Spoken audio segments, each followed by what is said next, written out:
একটা বয়সে কত প্রচেষ্টা ছিল, ব্যবসার উদ্যোক্তা হবার একটা ইচ্ছা শক্তি ছিল। সো কত ব্যবসা উঠাইছি, কত ব্যবসা নামাইছি, আজকে দেখো ইনশাল্লাহ আল্লাহ একটা অবস্থায় নিয়ে আসছে। ভাই আপনি কিসের ব্যবসা করেন? আমি আমার তো একটা অ্যাগ্রো বিজনেস আছে, ইন্ডিয়া থেকে হচ্ছে যে বর্ডার ক্রস করে আমি গরু নিয়ে আসি। যদিও জিনিসটা একটু দেখতে ইলিগাল, বাট প্রফিট আছে। কি বলেন ভাই?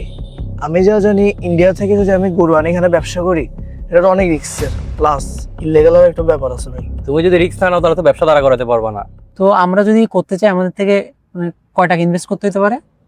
তোমরা তো স্টুডেন্ট মানুষ, তোমরা আসলে প্রাথমিকভাবে শুরু করতে পারো। এই যে ধরো 10 লাখ টাকায় 10টা গরু দিয়ে প্রাথমিকভাবে শুরু করলো আর কি। আর এখানে প্রফিট বেশি, তুমি প্রতি গরুতে 1 লাখ টাকার গরু 1.5 লাখ টাকা বেচতে পারতেছো।